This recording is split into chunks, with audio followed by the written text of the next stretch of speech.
In front of us today is the first of its kind. It is a rapid-fire machine gun called the 21% Delirium. It is the Gambit Pinnacle Weapon for Season 6, and boys, is it quite the grind to get. Shout out to Cowboy for getting it for us. This weapon takes like 100 primeval kills to obtain, and with all the work that you have to put into getting this thing, is it even worth it? First up, let's go over these perks real quick, guys, and what's happening on the inside. Intrinsically, again, like I said, this is a rapid-fire frame machine gun, the first of its kind.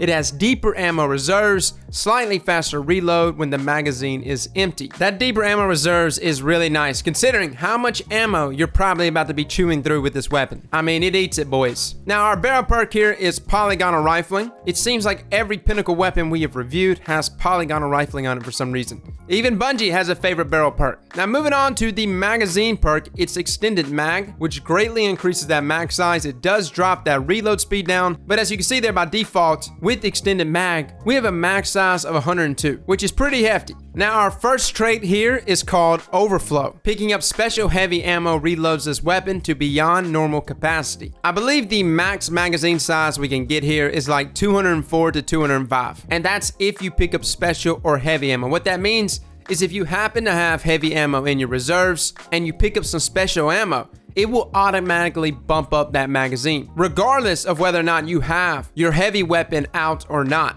It will automatically do it. So when you finally do swap over to your heavy weapon, boom, you're ready. Now, the final trait here, the pinnacle trait, is called Killing Tally, which I find to be very clever because look at the perk. It's Tally, boys. I don't know, I thought that was pretty good. Kills increase this weapon's damage until it's stowed or reloaded. Now, that actually stacks up to 3 times, and we're about to go over damage values for that. But like it said, if it's stowed or reloaded, it makes killing tally go away. So you can't get around it by doing things like marksman's dodge. But I know for sure that whenever you use a rally barricade and you still have 3 stacks of killing tally, those stacks still remain. So there's definitely some ways to work around that reload so that we're always keeping killing tally there. Now, we went to Greg, we started checking damage numbers. At Greg, we're hitting 233 per crit. With killing tally though, just 1 stack of it, it jumps up 22% at 284 per crit. At killing tally times 2, it jumps up to 334 per crit, which is a 43% increase from its original crit value. And then at killing tally times 3, it jumps up to 385 per crit, which is about 65-66% increase from its original crit value. Now, that's wonderful and all, but how does it compare against our other LMGs? Thunderlord, Hammerhead, specifically Hammerhead with Surrounded. In terms of time to kill values here on Greg, Thunderlord was killing in about 10.5 seconds. Now, granted, that arc AoE damage was doing a lot to Greg. It was like moving him a bunch. That's why you see him moving everywhere. So it's kind of hard here to land all crits. I think we could have possibly trimmed off another second with Thunderlord if all of these shots were crits. But for this test right here, Thunderlord was hitting at about 10.5 seconds. Now, with 21% Delirium, with killing tally times 3, we were gunning Greg down in 8.5 seconds. Now, I know that is 21% Delirium, like fully amped. All the perks, all the setup, but the fact that the gun has such a large amount of ammo reserves, as well as such a hefty magazine size, its damage per second is outweighing that of even Thunderlord, but simultaneously its total output of damage is so much higher just because of the sheer amount of ammo you can hold. Now, with Hammerhead and Surrounded, and I was super happy to see that Cowboy had a Hammerhead with Surrounded and a Surrounded spec. This was actually killing Greg in 11.9 seconds. So yeah, it came up short. It's not as good as Thunderlord, and definitely not as good as 21% Delirium. But for comparison purposes, it's good to know where it stacks. Now, 21% Delirium, killing Greg in 8.5 seconds. This is without any mods. I don't have a major spec on. I had a boss spec on, but that doesn't even apply to Greg here. Greg is considered like a major. So with that bump up, if I was to apply like a major mod here, would have brought that time down even lower. So is 21% Delirium worth the grind? Is it the better machine gun in comparison to something like Thunderlord?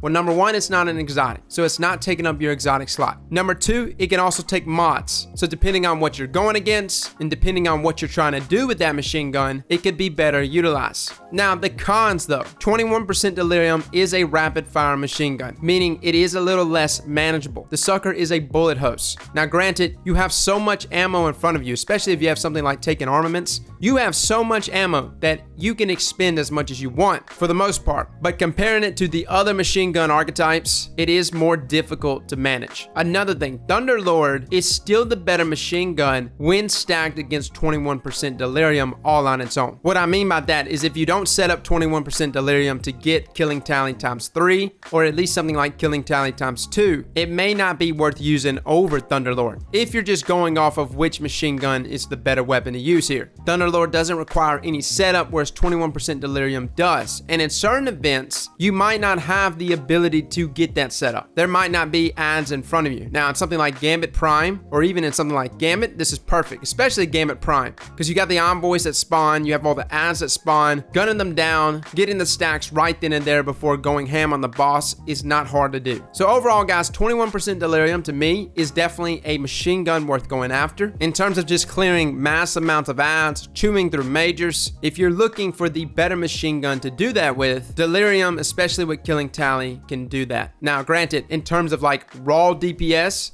there's 100% better weapons out there, which we'll be going over more this week. We've got a few shotguns we need to go over, some that have risen to the top as being the #1 DPS weapons in the game, so we'll be touching base on all of that. Now, in terms of PvP, Delirium hits 24 per crit and 18 per body, and has a 0.47 time to kill. Now, this is much lower than something like Thunderlord or Hammerhead. Those weapons hit 41 per crit and 30 per body inside of Crucible. Now, I was really curious to see how killing tally affects it, how much it actually increased it. Of course, if it was supposed to increase it by like 22% with each killing tally, that would have made Delirium an absolute monster in PvP. Unfortunately, that's not the case. With each killing tally, our damage only goes up by 1 in terms of crit damage and body shot damage. So we're hitting 25 per crit and 19 per body, which is only a 4% increase in damage here at killing tally times 1. And at killing tally times 2, it goes up to 26 per crit and 20 per body, and killing tally times 3, it goes up to 27 per crit and 21 per body. Only at killing tally times 3 does our time to kill actually drop from 0.47 to 0.4, but that's only on people that are rocking super low resilience on their Guardians. So 21% Delirium, is it worth using in PvP? I wanted it to be. It could have been. Like, if they would have not capped it and allowed this weapon to get that 22% increase in damage, it would have been a monster. If they wouldn't have actually put a damage ceiling here on this weapon, at killing tally times 3, this weapon would have been hitting almost 40 damage per crit, giving this weapon a 0.27 time to kill inside of Crucible at killing tally times 3. But again, another situation as it was last season. Bungie does not want to make these Gambit weapons good in Crucible. Breakneck's not bad in Crucible, but we saw the same thing there, where they actually dialed the damage back with each Rampage stack that we got. So this is like Bungie's way of making sure these Gambit weapons aren't too powerful inside of Crucible, which is still crazy to me. It's ludicrous. You have a Gambit playlist, you want everyone to participate in it, but you got a Crucible player base that you're not really giving them a reason to go inside of Gambit. Make some of these Gambit weapons phenomenal in PvP. Make some of these Vanguard weapons phenomenal in PvP. And not saying some of them aren't, but in terms of these Pinnacle weapons, it's okay to make them super powerful in Crucible.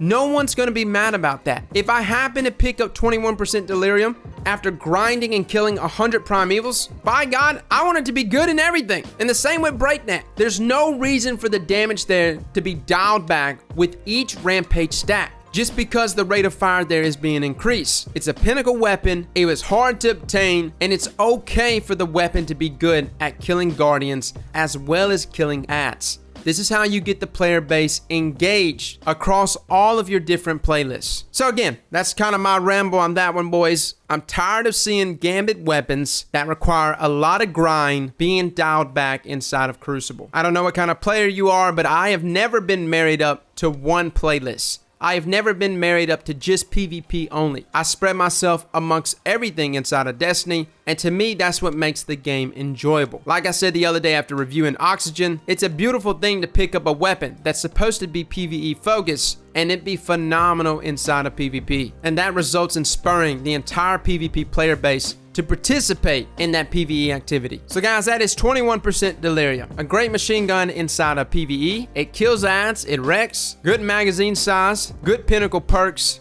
Not that bad in PvP. Could have been a lot better, but I will say that other machine guns are a little more manageable inside of PvP, so weapons like Hammerhead, Thunderlord will most likely be the better choice. Well, fellas and ladies, thank you all for coming and watching, and as always, Slap that like button like your mama told you right.